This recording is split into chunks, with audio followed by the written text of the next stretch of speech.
we begin tonight with a diplomatic row over the arrest here in Germany of two suspected Russian spies. The German-Russian dual nationals were detained in the Bavarian city of Bayreuth this week. Now, they're accused of planning to sabotage German military support for Ukraine. Authorities say that U.S. military bases here in Germany were also targeted. The Grafenwöhr military base in Bavaria. It is here where American soldiers train Ukrainians how to use battle tanks. And it was, according to Spiegel magazine, the prime focus for one of the men arrested on suspicion of plotting an act of sabotage. Our security services have prevented possible bomb attacks intended to damage and undermine our military assistance to Ukraine. This is especially a serious espionage case for Putin's criminal regime. The German-Russian nationals, named only as Alexander J. and Dieter S., were arrested on Wednesday and brought here to the Federal Court of Justice for questioning. We accuse one of the detainees of having agreed to commit acts of sabotage in Germany, especially against military infrastructure and industrial sites here. In preparation for this action, the suspect had already scouted out several potential targets and, according to our findings, he had passed on the information he had gathered to Russian intelligence. Prosecutors have also charged Dieter S. with being a member of a terrorist organisation. They believe he fought for the pro-Russian separatist army, the Donetsk People's Republic, around 2015. The Kremlin has so far denied any knowledge of the suspects, but the Foreign Ministry in Berlin has summoned the Russian ambassador to explain himself.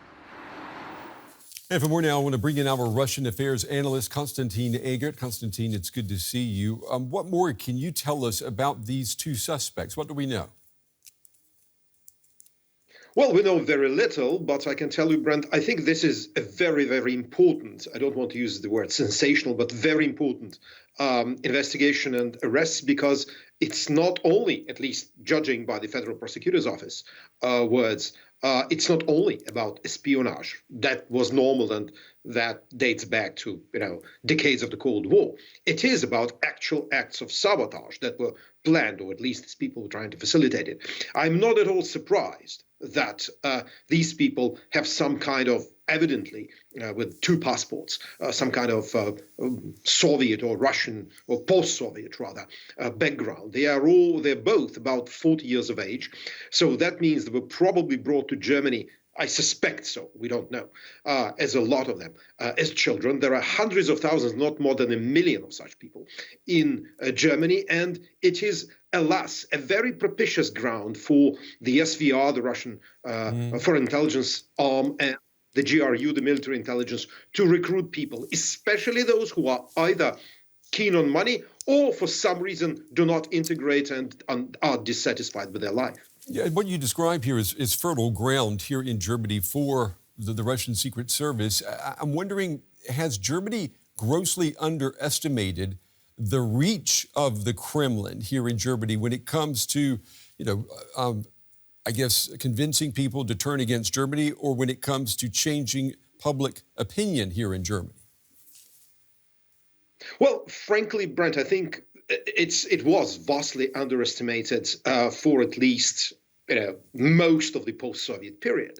My own experience is that I met people from on a very vast scale in Germany that would be pro-Moscow, pro-Putin, and I think some of them probably were ready to be at least very helpful to the Russians. And these people range from high-level nobility to radical students that dislike NATO, to German businesses, to the former GDR communists. I mean, there are all sorts of people in Germany that can be recruited to the Russian cause. And alas, I do not think, and there's, I think, a growing consensus that the German state and the German security services did not pay enough attention to these Russian networks. I would recommend a book published by a British researcher, John Love, called Germany's Russia Problem, right before the full-scale invasion, which depicts these these extremely vast networks of Kremlinophiles. And as you said, it is a propitious ground for recruitment and for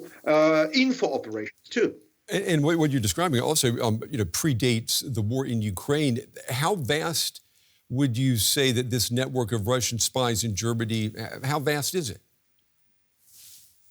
Let's put it like that, Brent. The spies, I don't know. It's for the German security services and for their NATO allies to figure out. I mean, I suspect there are quite a few. It's a big country, more than 80 million people, and of key interest to the Russian intelligence.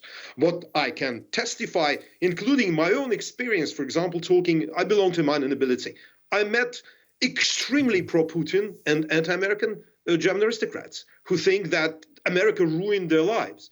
I also talked to people on the left wing who are so anti-NATO that for them Putin is like a savior. So I think the problem of these ideas spread widely in different segments of the German society is, alas, very, very strong. I think the full-scale invasion did change a lot of minds in Germany. That's very good. But basically, it had to be paid with Ukrainian blood, this conversion. I got one question for you beyond Germany before we run out of time. News today that Poland has arrested a man suspected of helping Russian military intelligence in a plot to assassinate Ukraine's president. Does this news, does it surprise you? It does a bit to some extent, because, of course, there are much smaller pro-Russian networks in Poland. But as we've seen during the recent election, there are anti-Ukrainian forces raising their head in Poland. So in a sense, also it is a matter of necessity. Look, Poland is a vital corridor of supplies of ammunition to Ukraine. Western weaponry is nothing without ammunition.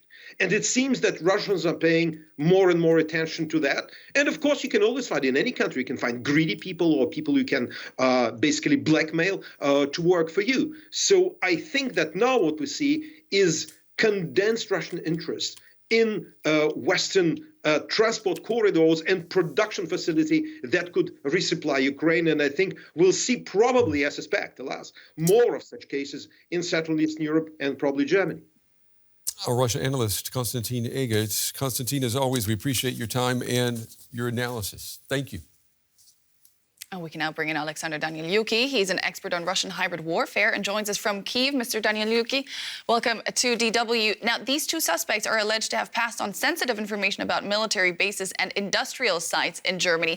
Give us a sense of how dangerous that kind of information could potentially become in the Kremlin's hands.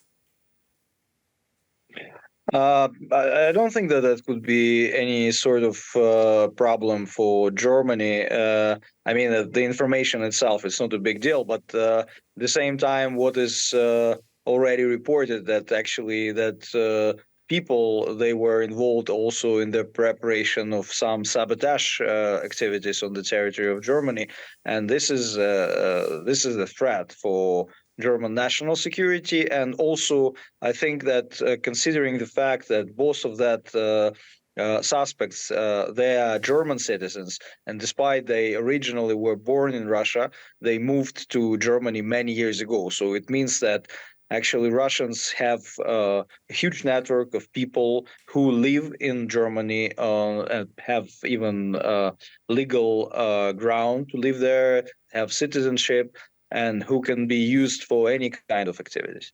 Exactly. The question now is, are they part of a wider network, isn't it? What does this tell us about the Kremlin's covert activities within countries allied with Ukraine? I think that, again, so considering the fact that both of that suspects, they moved to Germany many years ago, I don't think that this is some sort of penetration which was conducted for any purposes related to the current situation with German support to Ukraine. So it's just like it means that Russia just has that network in Germany as well as, I believe, in most of the other European countries, and they can use that people for different type of activities. And what is actually, I think, the most disturbing, that according to the information which is available right now, at least one of the two suspects participated in Russian aggression against Ukraine before, most probably as early as 2014. This is a huge problem, because it means that someone who lives among like normal German citizens could participated in that kind of criminal activities many years ago, obtained some special trainings, had connections to Russian military and specifically to GRU, and came back and without being, detected as a threat for the national security. So this is disturbing, and I think it requires complete overview of the approaches to how these kind of people should be treated, and how actually proactively law enforcement agencies as well as intelligence community should be looking for people like them. A lot of questions being asked in Germany today. That was Oleksandr Danylyuk. Thank you so much for your input.